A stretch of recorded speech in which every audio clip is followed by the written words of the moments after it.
Hey there, veterans. This is Justin with a quick note before today's episode. There are a ton of resources out there for veterans, and I'm learning about more of them each and every day. That's why I've added a directory on my website to help you find the resources that are right for you. If you go to beyondtheuniform.io/directory, you can see these resources and you can add to them. Hope this helps and enjoy the show. Welcome back to Beyond the Uniform. I'm Justin Asiri, and each week I interview military veterans about their civilian career. Today's episode number 85 with Stubble and Stache founder Nick Karnaze. It's been amazing, and also sometimes very depressing. So yeah, I mean, it's not a logical transition, right, to go from intelligence and special operations to men's grooming.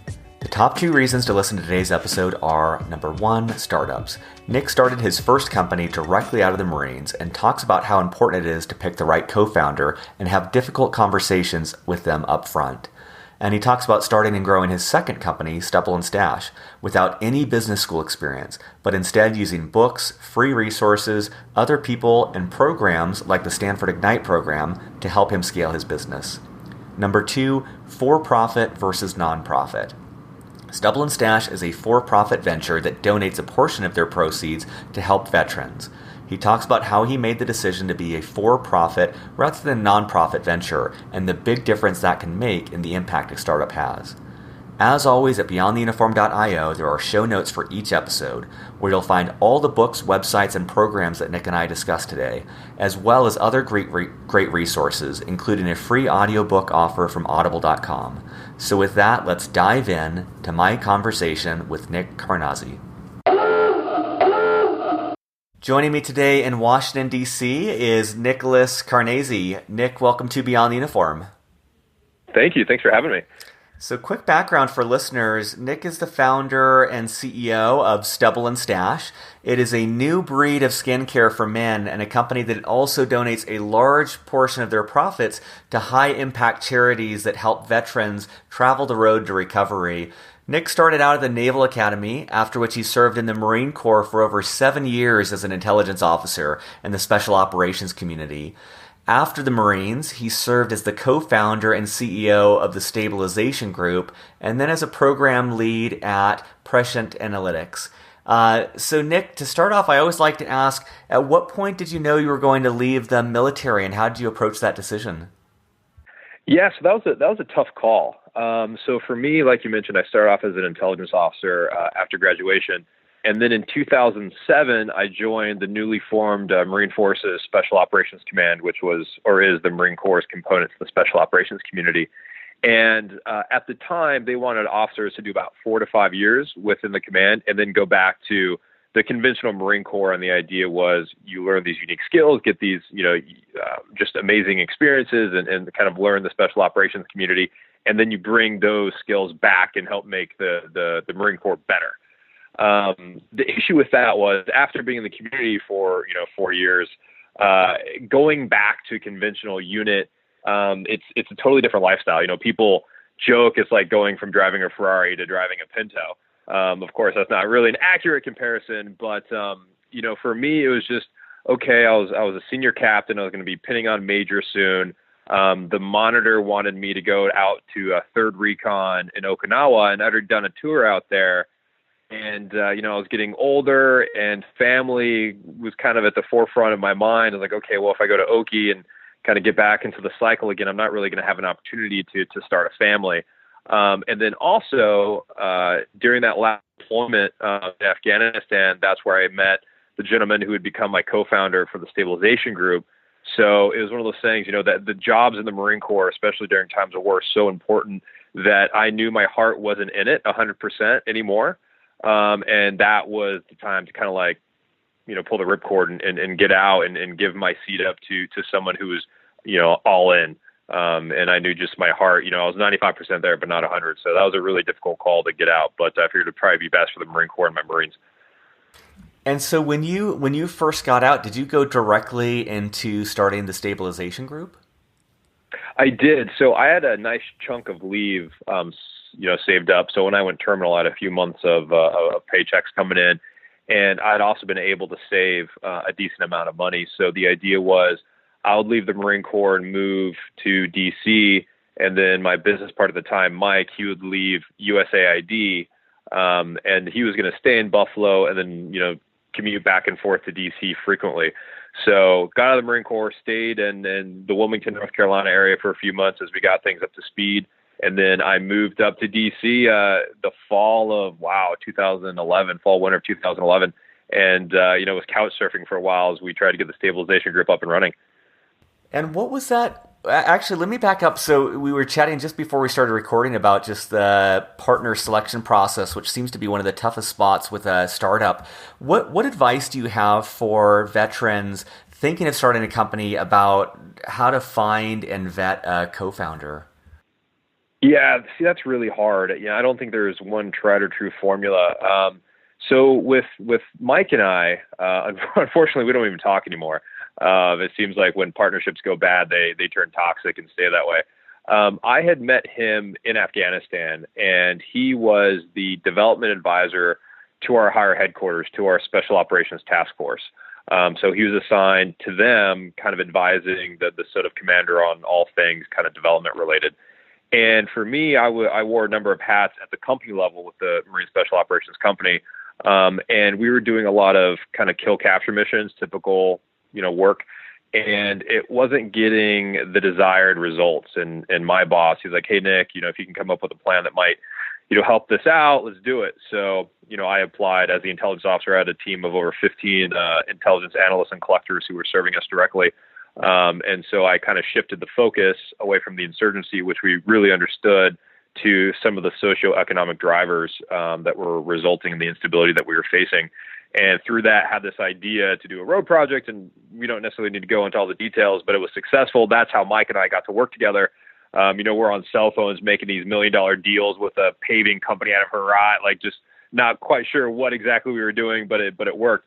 So he and I spent a lot of time together in a wartime environment and forged a very close friendship. And when the project was rolling along, actually Secretary of State Clinton was briefed on it. And we were told that there was a 1 in 3 chance it was going to make it in the president's daily read book. And so people started telling us, "Hey, you guys should do this full time. You should get out and do this full time because this is working. It's pretty quick."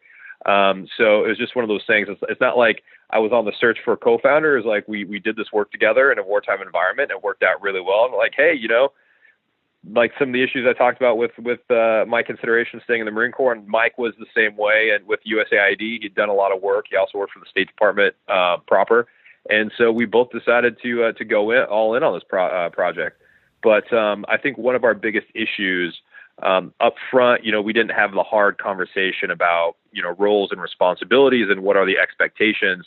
So I'd say my piece of advice to anyone, even if you're best friends, right, you really need to outline and plan for the event that the relationship starts going south. And before that happens, set up a way to mediate or set up a way to discuss that people aren't going to take personally. Because when you start a company, it's such a personal venture, right? This is your baby and everyone's passionate about it, because if they're not, they shouldn't be your partner to begin with. But just acknowledging and being mature, hey, this might not work out the way we see it. So let's just ahead of time set up a way to deal with this. So in my case, Mike being up in New York and me being in DC, we started losing trust in one another. And then that kind of fomented more distrust. And then I finally just walked away from it. But you got to be careful, because it's not the honeymoon the whole time. And it does get hard, especially when money's involved. So just set up a process to get out, or set up a process to mediate, and understand you're going to hit some rocky roads going into it.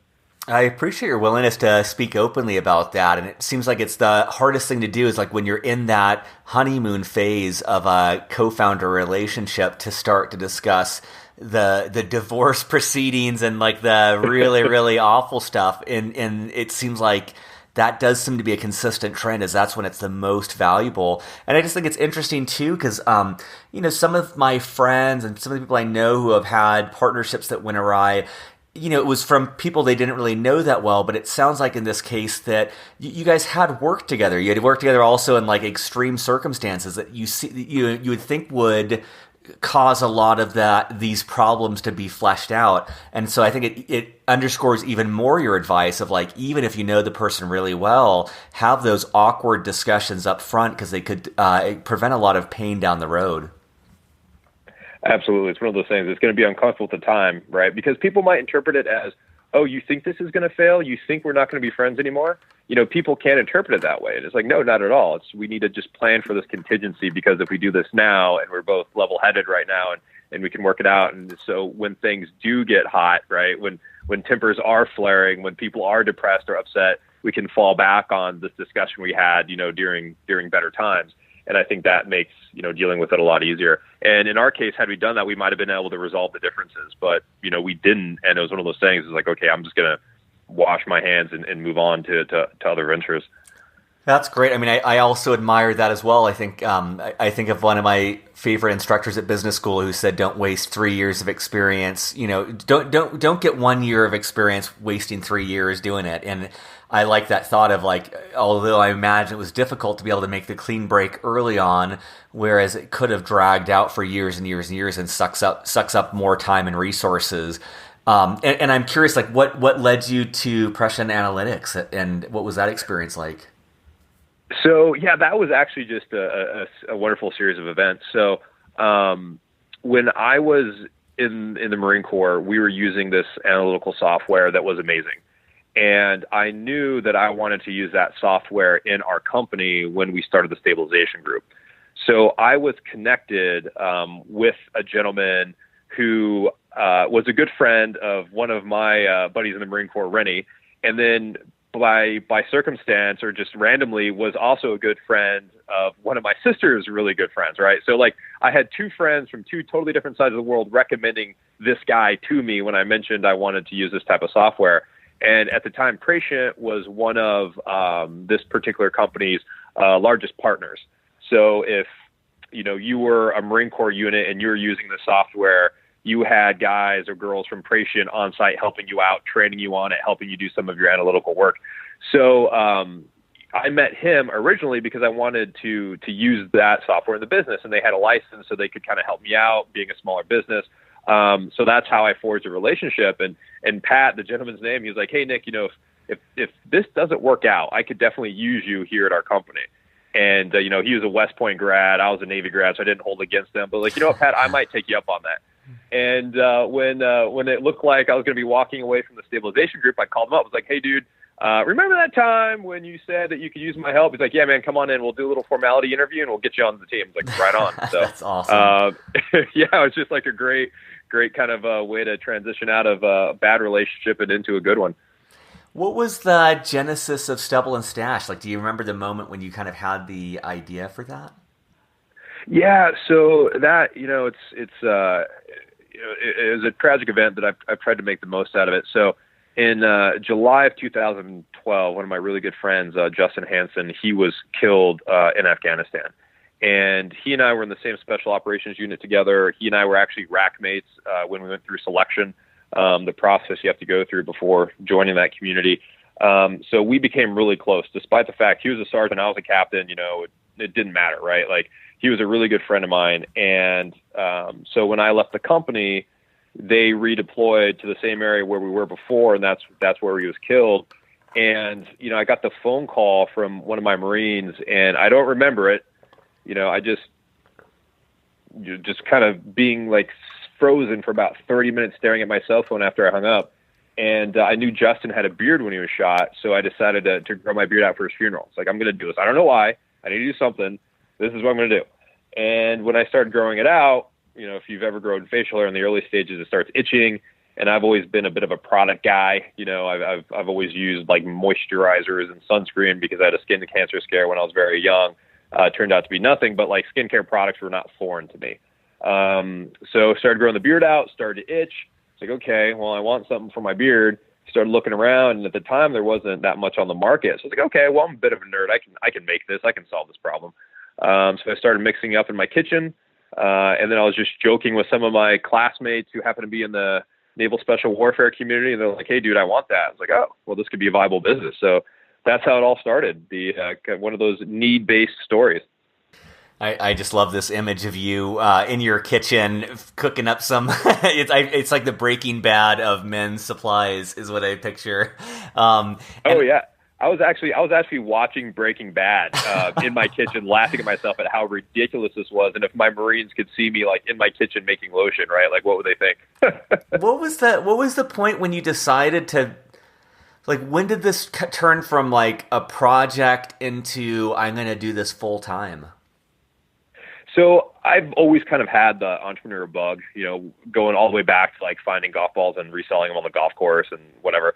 So I've always known I wanted to do my own thing. I just didn't know what. And so I was working on Stubble and Stache for over a year before I went at it full time. And it was one of those things where it wasn't necessarily by choice, but again, the timing worked out well. So when I was at Prescient, the bulk of the company was supporting one contract. And that contract got cut in half, essentially. And I was a team leader at a number of people working under me, close to 30, supporting different organizations within the intelligence community here in the Beltway. And all the team leaders, we had an emergency meeting. We were all called in on Saturday. And they're like, hey, guys, this is what happened. We've already reviewed the rosters. We're going to be making cuts.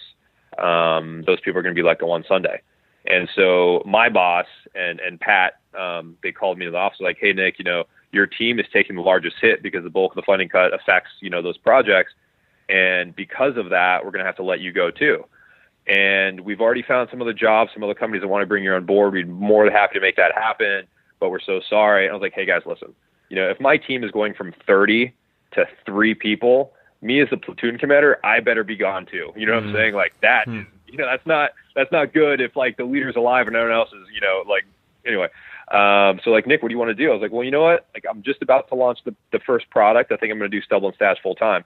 And they're like, that's what we were hoping you were going to say, because my company knew about it. They knew what I was doing and they were very supportive of it. And they're like, yeah, like that's awesome. Let us know what we can do to help. So that's how that started. It's like, okay, got laid off and then went all in on the beard care business. It's like the universe was conspiring for you in that. And I love to hear how they handled that as well, of just trying to line you up with another job and trying to take care of you. And also just your leadership shining forth in that too, of just wanting to take care, recognizing your team. If your team's gone, you should be gone as well. I think that's just really, really cool how that all came about.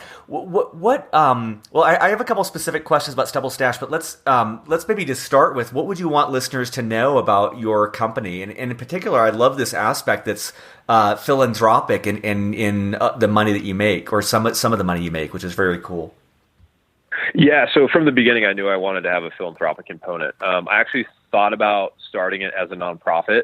And just staying with that. And then one of my mentors was like, Nick, no, that's a horrible idea. Like, private companies, the goal is to make money. And if you're making a lot of money, that means you can donate more money. So if you start with a philanthropic mindset from the beginning as a private company, you'll generate more than a nonprofit would. I was like, okay, roger that. But my idea was, for me, and every veteran knows this, right? Like, when you're in the military, you have a clear sense of purpose, especially at war. Like, when you're downrange, like, I've got 2 things at the top of my mind, mission accomplishment and the welfare of my Marines, right? Like, that's what I'm living and breathing for. And then once you get out, you kind of lose that sense of purpose. At least I did. And that can lead to depression and things like that. So I knew that, like, I wanted my company to have a deeper purpose than making amazing grooming products, and that's where the idea was, okay, well, where are guys struggling? Where are guys and girls struggling? And at the time, mental health was still very much in the shadows, especially in the intelligence and the special operations community. Your security clearance, that's your lifeline. If you lose that clearance, you're losing your job. And a lot of times, if people are seeking mental health treatment that really need it, they might lose their clearance. Unfortunately, some of those rules have changed. But I was like, okay, I want this to focus on helping men and women suffering from the mental wounds of war, so like PTSD, TBI, things like that. Because unfortunately, I'd lost a number of friends to suicide after we came home. A few of my Marines ended up taking their own lives. It's like, okay, this shouldn't be happening, right? Like, so that's a passion point of mine. So that's kind of like what I built the business around. Like, okay, well, how can I grow this and continue to push the message? And over time, the goal for me, I would love to be able to create a foundation that is solely funded through, the sales of our products. Because right now, veteran issues, they're in the spotlight. The VA is getting some nice funding. But 10 years from now, who's to say people are still going to remember, right? So my idea is, let's set up some structure. Let's get some institutions rolling that are going to be able to support veterans and their needs, long after we're in the spotlight. So that's kind of why I structured it the way that I did from the beginning. Well, I think that's awesome. I am a huge advocate of what you said. Is like I think there's a lot of nonprofits. I think there are a lot of great nonprofits, and I think people can do a tremendous amount of good by creating for-profit ventures that, like you said, they generate a lot of money, and that money you can channel to do good. And I love that you've committed from the start to do that. And I also wanted to touch on, I think it's great the support that you provide to veterans on that road to recovery. For listeners, I just wanted to point out a couple episodes about PTSD or people speaking about it that might be relevant if this resonates with them. And I'll put them in the show notes, but my conversation with Tim Avery and Dwayne France, they both specialize in mental health. They have a lot of great advice on this. An interview with Anthony Garcia, the founder of Guidon. He has a great piece around his own battle with PTSD. And then a recent interview with David Smith, Marine enlisted guy who talks about his own battle with PTSD. And I think it's such a prominent challenge facing the veteran community. I want to make those resources available.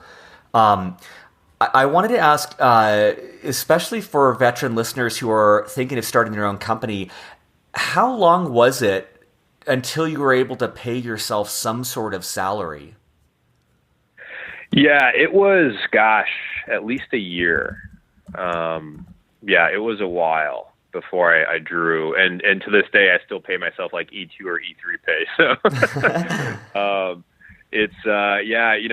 it's people right now, like entrepreneurs are the rock stars. When I started, we're our generation's starving artists. You're not going to start a company and become a millionaire the next day. Like, it doesn't work that way. Yeah. It's like I went for at least a year without paying myself.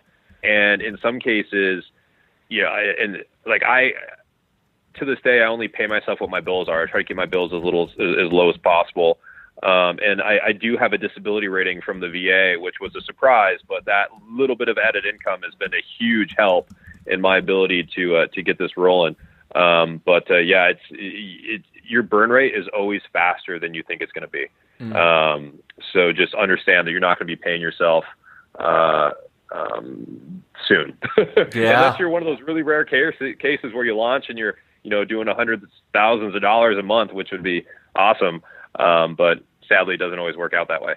Yeah, no, I appreciate your openness on that. For me, it took me, when I started my company Storybox, it took 9 months of no salary and probably at least 10 grand invested in the idea. So that's, quite a bit of money. When I raised my first round of 350,000, I paid myself 50,000 for at least a year or so. And that's, my alternative offer with this consulting company was 180,000 a year. So it was quite a bit less. And it was, I just think it's great for people. I think veterans are well suited for entrepreneurship, and I think it's also really essential that they realize how long they may need to go until they're starting to earn a decent amount of money. I'm wondering, what has the journey been like so far? I was going to ask about what your day-to-day life is like right now, but I'm just looking, you've been doing this for over 4 years, and I imagine that your day-to-day has changed quite a bit. And so I just wonder, what has this entrepreneurial experience been like so far? What have you learned from that? It's been amazing, and also sometimes very depressing. It's not a logical transition, right, to go from intelligence and special operations to men's grooming. A lot of research. Here in DC, there's a growing kind of startup scene, but a lot of it's focused on tech and government related stuff. So I really didn't have too many people to leverage, to help me get this actual idea going when it comes to the technical aspects of it. But a few things that have really kind of dominated my time is on the product development front, right? So I don't make anything in-house. I work with FDA certified, if you want to say that, manufacturers that follow the FDA good manufacturing guidelines. Just because for me, I'm all about handmade, homemade stuff, but if you don't have those necessary safety policies or practices in place, especially when you're talking about putting things on your skin.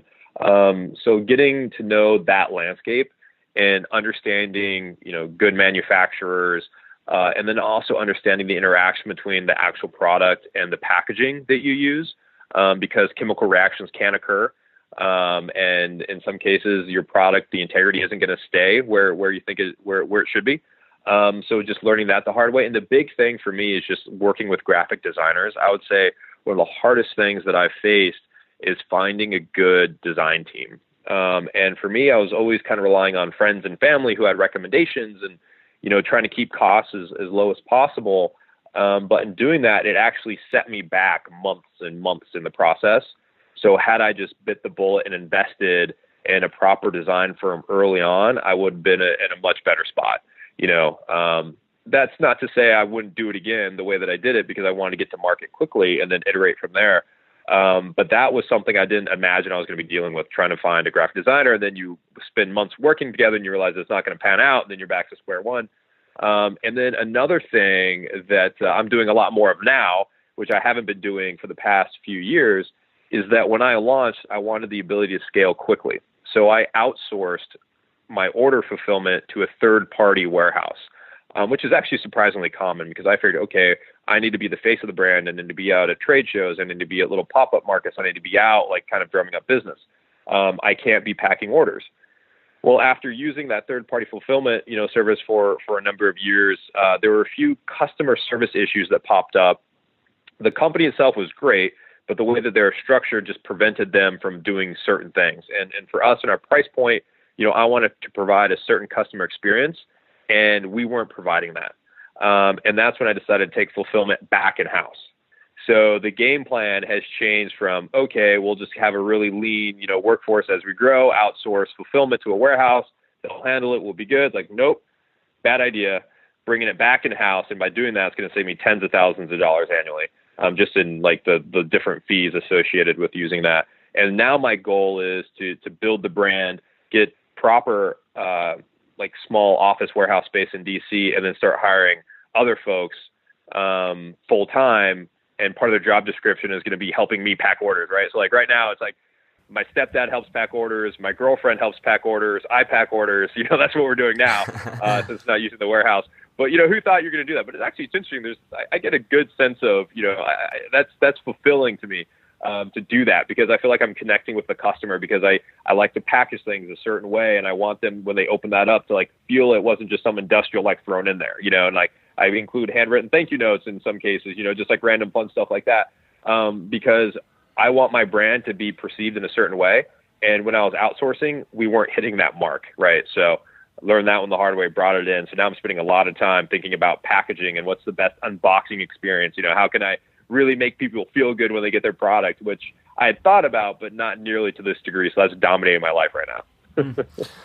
One of the things I found refreshing about your story is I think so many people and so many veterans go to business school and kind of have this set path. And I appreciated how you right out of the gate started a company, and then you're on your second venture now.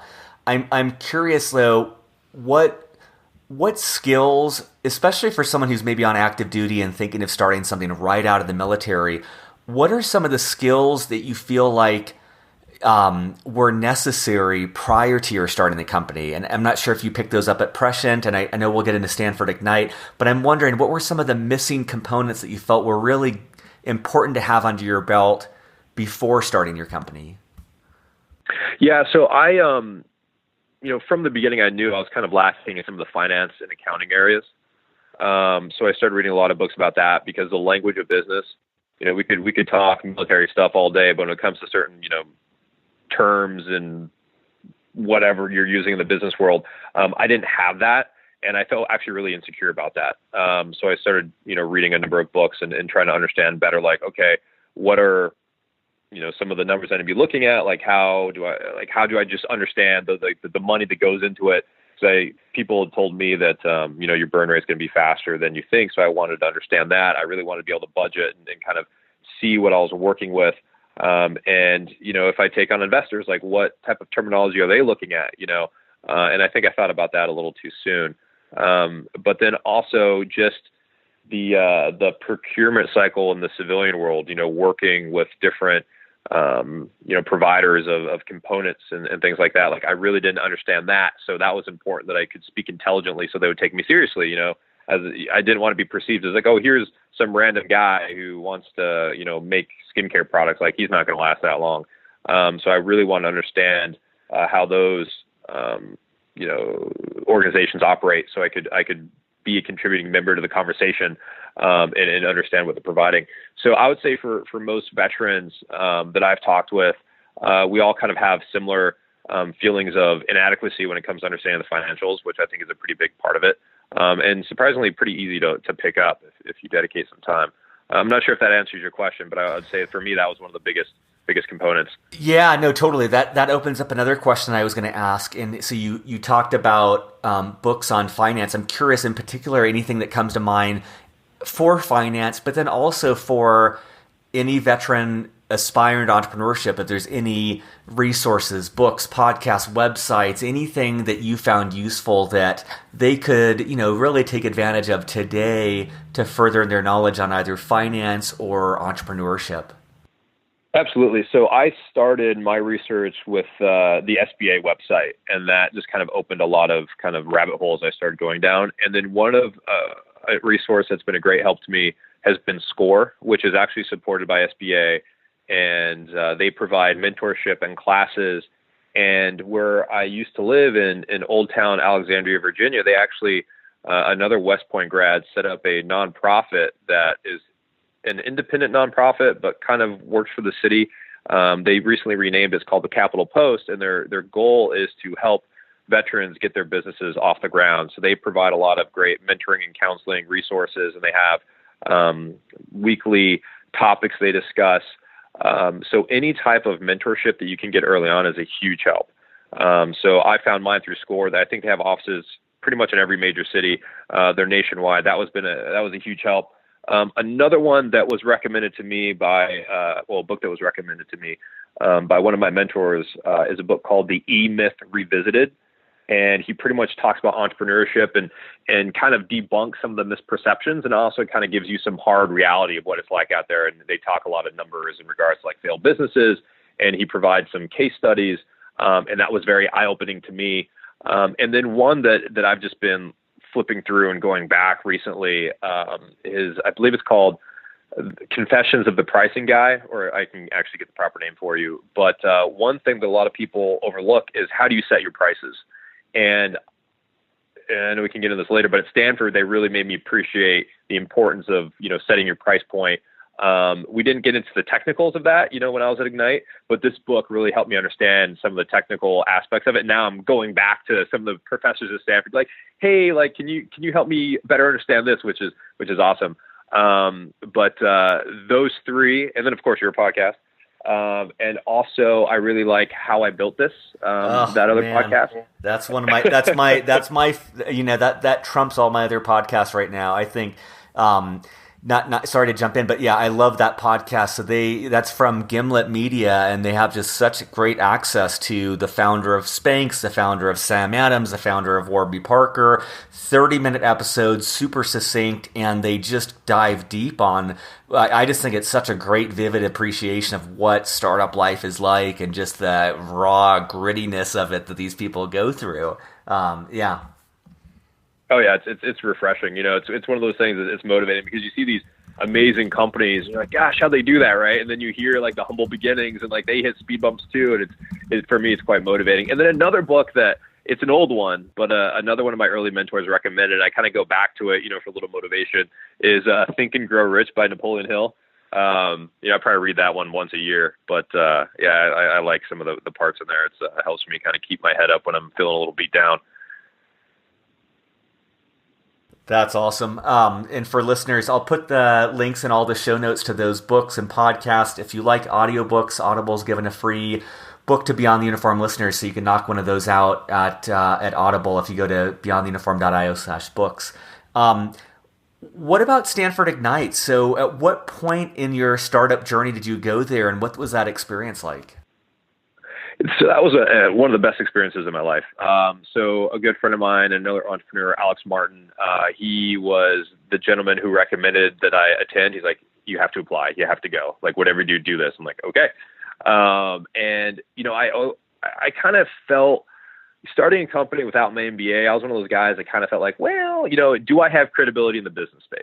I know I have credibility in other areas, but do people perceive me as a credible business person without having an MBA?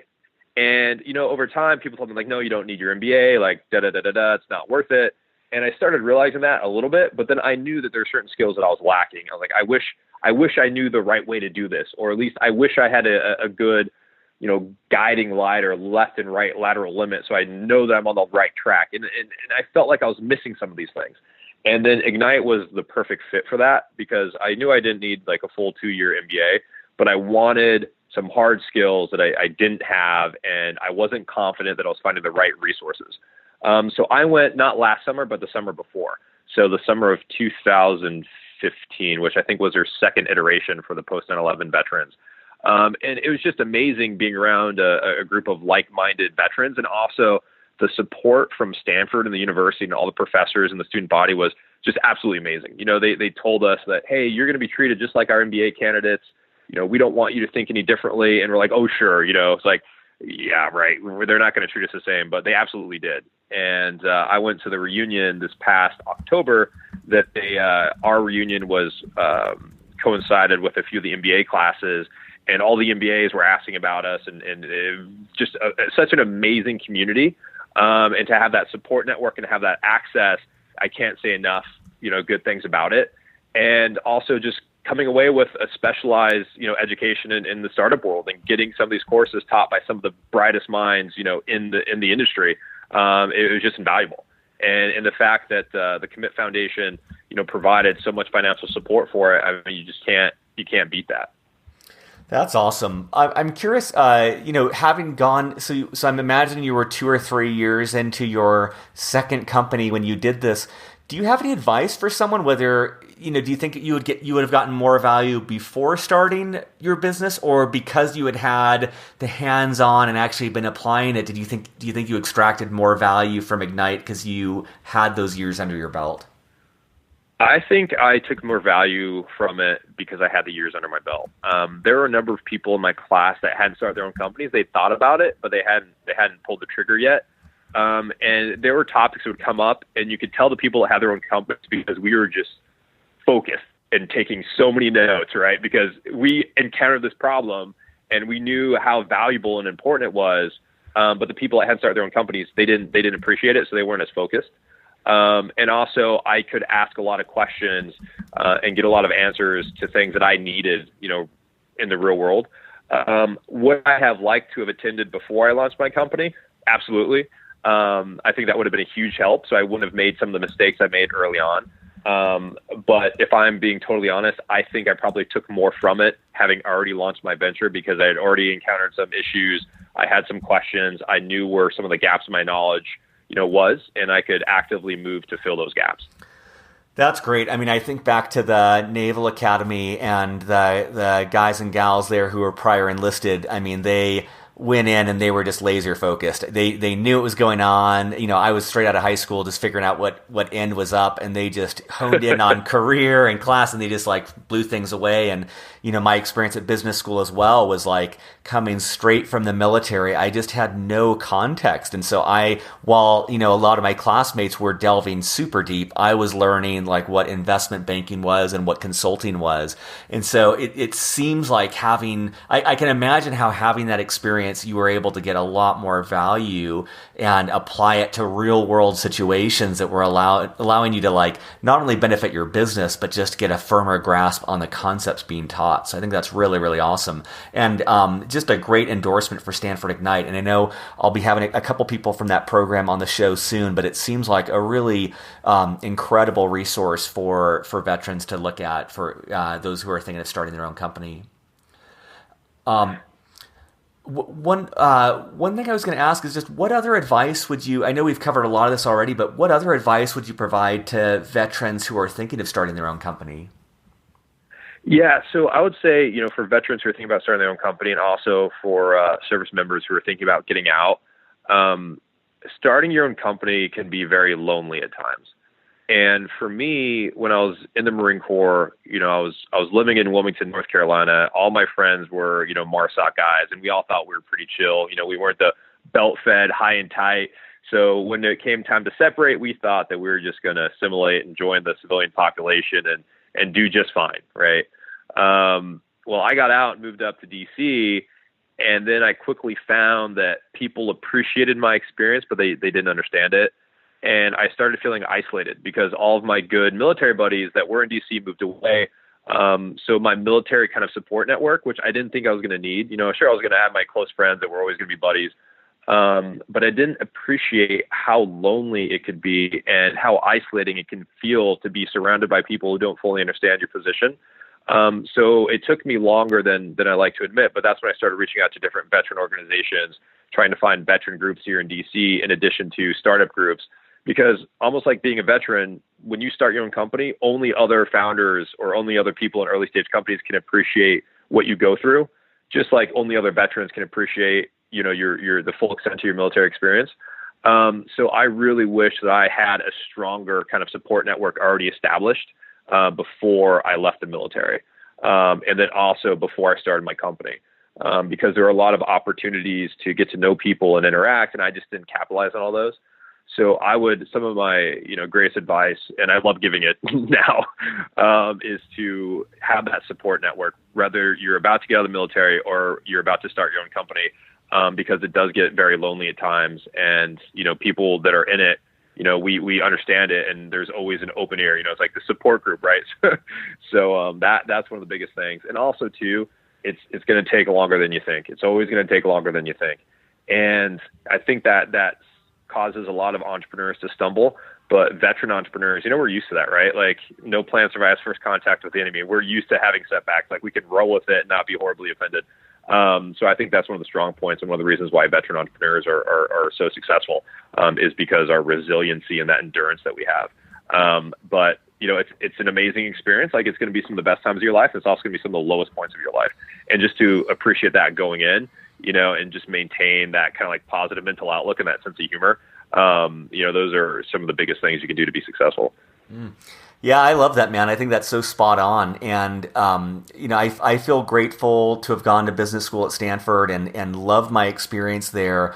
And when it comes to entrepreneurship, I feel like the military training has been probably a larger portion of what's helped me in terms of that determination and just breaking down walls and blocking and tackling and overcoming impossible obstacles. And I love what you said too about things taking longer. I feel like my personal mantra became that, like, just to expect that everything was going to take 10 times longer and cost 10 times more than I expected. And I don't know if that's a flaw in my own anticipation of what things are, but it's like everything, every single detail seemed to be harder than I thought it would be. And that led to the second part for me, which was like, if this was easy, everyone would do it. I think that entrepreneurship is so enjoyable. It's so great to have that autonomy that if it was a simple thing, there's probably not a person on the planet that wouldn't want to do it. And that kind of gave me a little bit of hope in those times when you just hit these unforeseen obstacles that just kind of seemed like roadblocks. And but I appreciate the way you explain that and how that military training does prepare people to try to find ways around that and not let those obstacles be insurmountable. Oh, absolutely. And it's so true what you said about the 10 time, burn rate at the time. One of the big bumps I hit last year, I knew I was going to be launching the new products, and I knew the capital that was going to be involved. So I'd been saving so I could launch that, because I had submitted a application for a line of credit, but I knew that was taking time. So I wasn't betting on that. And so I had a decent stockpile of cash in reserve to launch the new line. And then come to find out, the accountant that I had been using underestimated my quarterly taxes. And because of that, I had a massive tax bill that I had to settle. And had I not had that reserve of cash, I would have been in a really bad spot.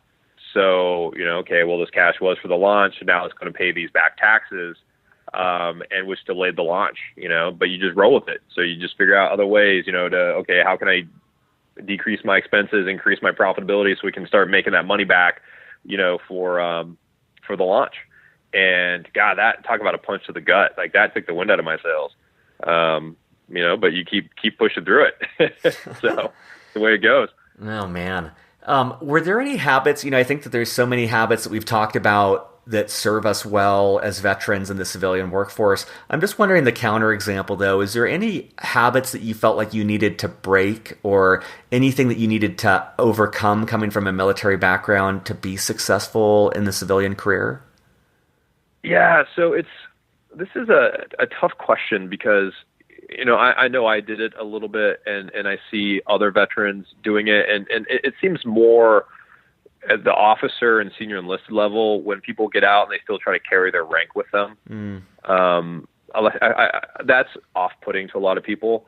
And then, the veteran themselves is somewhat offended because like, oh, don't you understand? Like, I'm so-and-so. It's like, no one cares. Yeah. It's like, they appreciate your service, but like, I don't care if you're a captain or a major or a colonel or, like no one cares or they do care, but they don't know what it means. So they're not going to appreciate it to the level that you want them to. Yeah. So I would, and some people just don't let it go. So like once you're out, just let it go. Just deep breath, exhale. Like you have those memories, like amazing experiences. But I see some guys that kind of get in that cycle of reliving it and like going back to like the good old days, and like, oh, I remember how this used to be. And like, it's hard not to fall into that trap. And I see some of the people doing that and it prevents them from growing as a civilian. So I think that trips up a lot of people. And also to the intensity, right? Like you have to be intense, especially in the startup world. But you know how it is in the military. Like you can be intense with another member of the military and they get it. They're not offended. Some people I found, you can't be as intense with them if they don't have that background. So just kind of tempering that and then also tempering expectation in regards to how quickly things can get done. I think veterans, we just have a habit of trying to get things done and just move. That's not across the board. So just appreciating your position and your background is not the same as some of the people that you're going to encounter in the civilian world. Those are the stumbling blocks that I personally encountered and seen, some of my other, startup buddies trip over. That's awesome. I think that's super spot on. Well, I know we're up at the end of our time, but I wanted to just kind of leave room to give you a little bit of a soapbox and just say, you've covered a lot of great value about startups, about personal life and your own career path. But I just wanted to see if there's anything else you wanted to share that we haven't covered. It could be about personal life or professional life, but knowing you have this audience of veterans listening, what else would you want to share with them? Yeah, I would say, for the veterans that are already out and for the folks that are thinking about getting out and this has kind of become my mantra, is ensure you find that purpose. We talked about it earlier that when you're in the military, you have a very clear sense of purpose. You know what you're working towards is something greater than yourself. And I've seen a lot of people, myself included, you get out of the military and you don't have that greater sense of purpose. And you start getting kind of bummed out and depressed and lethargic, and maybe you don't go to the gym as much as you used to. And I think that's one of the biggest stumbling blocks that we have. And I think it's important for people to realize that will happen. And the fact that you're getting bummed out is not abnormal. But by being able to find something you're truly passionate about and something that brings you a greater sense, than just yourself, really helps with it. And, I remember one of the happiest kids I've ever seen in my life was in the middle of nowhere, Afghanistan, outside the barbed wire of a UN school near the Pakistani border, right? I've never seen kids so happy in my life, and they're beating each other up for a soccer ball. And, you look here in the States and people talk about depression, they talk about suicide rates. And, here we have one of the most affluent societies, yet we have some of the highest depression rates in the world, right? Like, why is that? And for me personally, I feel like it's because people kind of lose sense of that purpose, or they're doing things that aren't making them happy. And then they have that fear of like pulling the trigger to pursue something because they're afraid of, I don't have a safety net or this or that. So for me, it's just, go back to, are you doing something that makes you happy? Are you willing to take the risk to change it if you're not? And what comes with that? What pain comes with that? And is it that pain of transition, ultimately worth the happiness it's going to bring? And I think a lot of cases it's yes, but I think a lot of people are afraid to take that step. So just to realize that, and also understand that there are a lot of people that want to see you succeed, and there are a lot of assets out there available to help you, and don't be afraid to ask for help. For me, I was always kind of, I didn't want to ask too much of my mentors. I didn't want to, hey, what do you think about this? Or, hey, could you help me with that? Because I didn't want to burden people. but now I'm in the position to help like give advice, and I love it when people come ask me questions. I love to help other people, especially veterans, as they start their ventures. So don't be timid like I was when it comes to asking for help, because a lot of people want to help you. And especially in the veterans community, it's no strings attached. So just like ask for it. So I think that's my soapbox. Oh, this is awesome, Nick. I appreciate the advice, and I just love the organization you've set up and the way that you're making a difference as a for-profit venture for veterans, and just think it's awesome to see you growing this, and looking forward to seeing your continued success on this. So thanks for taking the time to share with the Beyond the Uniform community. Yeah, I really appreciate it. Thanks for having me. Anything I can do to help other vets out, I love it. Surface.